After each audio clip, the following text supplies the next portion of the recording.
Thanks for taking my call. No, I just wanted to call about the Keon Coleman dancing thing. It's getting ridiculous. I hear people saying, he looked like a fool. Well, guess what? I'm pretty sure they were dancing in Philly last year.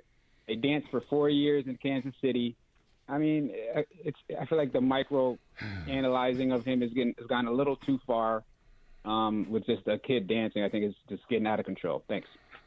Okay. I'm happy to have a conversation about it because I did criticize him late in yesterday's show for that. Was that it getting out of control, or has someone else said a word about it? I have no idea because I don't think anything that I said would be perceived or should be perceived as out of control.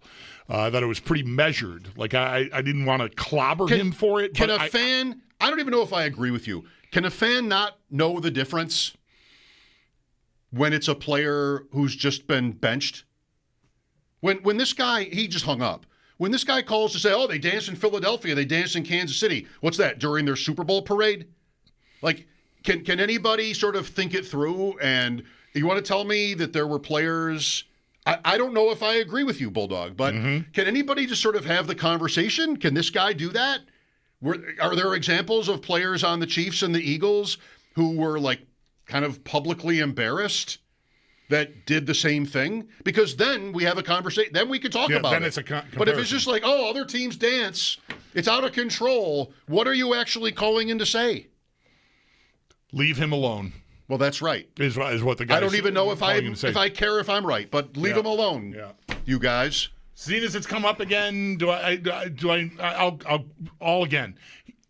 Coleman was videoed dancing on the sidelines during warmups before the game started. He's in street clothes and a parka, and I said yesterday, like, I don't need you to be in a corner saying a rosary, but I don't think it's a great look that you just got smacked to the extent that you're not even dressing for this game and you're out here all jovial and dancing with your guys, and, like, you can support them in other ways besides looking like you don't care that you just got benched. That's what it looked like. I'm sure he does care, but the perception, it just looked like a carefree kid. And he's a young dude, and he should have the opportunity to be carefree, but he's also being paid a lot of money to be a professional. And if I'm Sean McDermott and I just benched you, I don't know. Maybe this is a gross overreaction. I might bench you again just for that. Like, I just embarrassed you publicly, and I think you're embarrassing me by standing here on the sideline dancing. In this context, I just don't think it was appropriate. I think it's an indication that this is a person who does not understand where the guardrails are. Is all. So I don't know. Does this mean I'm hating on him? Because I'm rooting for the kid to figure it out. It doesn't mean you're hating on him, because I know you're not. But it is going, and you don't need to be told this, because 9 out of 10 of these kinds of things, I think you're on the other side. And I mean that as a compliment. Mm-hmm. But it sounds maybe a little bit like you don't understand young players, black players. Perhaps it will sound to some. There's no correlation. If the Bills weren't good, this has happened many times over the years to us. Like, if the Bills aren't good, and you take a thing, I had Stevie Johnson, right? That's what I just thought of. You're just like, right. You're sort of annoyed by somebody who can't read the room, and there's some question about their professionalism, their maturity is a better word, their maturity. Yeah. And they do something that looks like it might be an example of immaturity, and, go Bills, like, oh, that can't be right. And this, I can consider this offensive because you don't know the guy, and no matter how many different ways you're going to bend over backwards to try to, like, make sure everybody hears you say, oh, he sounds like a great kid and all these things. It doesn't matter, because when I just say almost rhetorically, like, what is this guy really saying? And you're saying he's just get off Coleman, and that's right. And there's really no necessarily any intelligent thought put into it. It's just like, he's on my team, shut up. Yeah, that's not going to work for me. No, it doesn't. Right. It does not work for me. Yeah. So, look, you don't have to agree, and I'm glad you maybe don't agree. And I don't think I'm any of the things that I could be perceived as. I'm confident that I'm not. But all of that, I just think it was a bad look. That's all. So I don't know. It's not like we led the show with it yesterday. It was one of the last things I said. Or today, it even came up at all. So yeah, there might be a whole nother thing out there in the. There often is in the universe that I'm not aware of. I mean, I'm following on social media. That's where I saw the video, but I haven't clicked on it and followed a thread of comments because why would I want to make my eyes bleed? Right. I didn't ever see a video on social media or even a comment about it. I just saw it on the broadcast. They showed it on the broadcast. Oh, really? I didn't even know that. I think so. Yeah, I didn't know that. I think so. I think that's the only place I've even seen it, and then you talked about it yesterday. Yeah. But, maybe that means it's out of control, or maybe, we're not the only show on the station. Maybe for 7 hours straight, maybe Brian Duff was talking about it for all I know. It might be a bigger deal than even I. Yeah, which will make me regret having brought it up, if it is. Because if it is something like that, then I might have wanted to avoid. I just hate the hit and run. Subject. I hate the hit and run. Oh, Kansas City dance. I'll hang up and listen. What does that mean?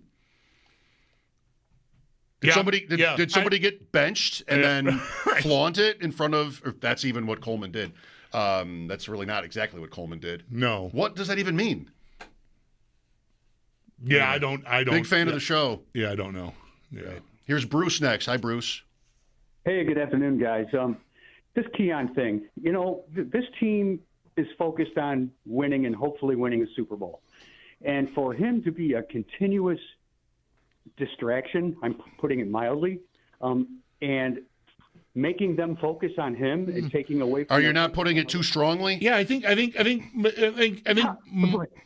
would want to put it mildly. I don't know. Go ahead. It's a sense of entitlement, and he really doesn't know that they're trying to help him, and it's sad to watch. I'm not sure we know any of that. Well, from what it looks like, yeah, that's what I see. Okay. But that's all I have to say, guys. Right. This is what I think the last guy thinks you sounded like. Right. It's a distraction to Where put it just mildly. No, it's just really not. Yeah, I mean, it might be a distraction. Nobody over there might even care. Like, there might be like 3 guys on the team that even noticed it. So I don't know how much of a distraction it was. It didn't land well on me when I saw it. That's all. That's all I'm speaking for. I'm not speaking of the distraction he is or not is within the team. But I think, his being disciplined multiple times now in not even two full seasons, 3 times that we know of, that can be a distraction. Sure. A prominent player being benched can be a distraction. So, but I don't know that mildly is. Yeah. Anyway. Yeah. There's just no talking about this, in the middle. Yeah. How prominent is he? I mean, he was counted on to be a key contributor in their passing game. I had it in my notes yesterday. I never got to it. Something like, it is kind of a big story. He's the first pick of the second round. He might have going into the season been the player they thought was their most important wide receiver.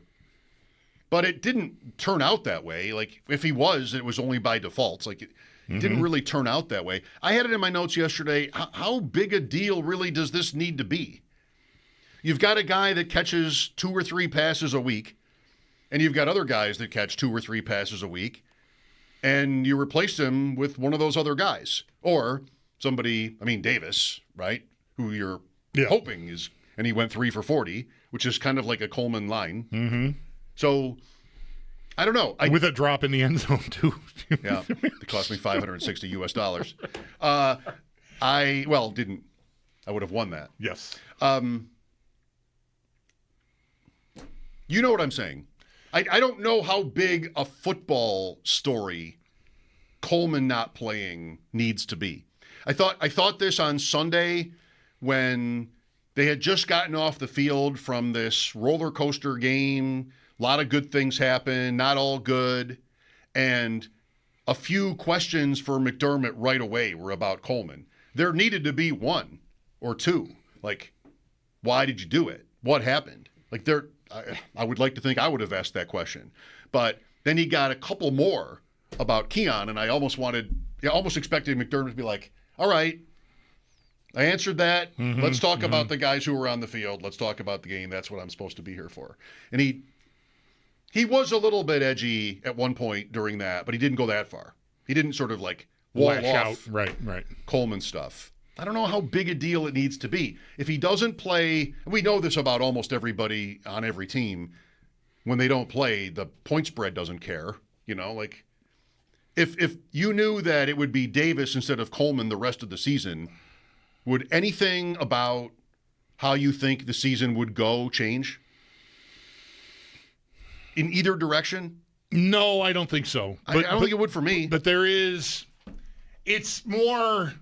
it's definitely not something. I mean, impact on the field was a net positive by a lot. I mean, they exploded in their passing game in a way that we have been dying for them to explode in. And not that Coleman's presence is a direct corollary to like why it hasn't necessarily, but the coincidence is ill-timed for him and for a coach and or an organization who might want to put him back in to give him another chance to like try to make it right.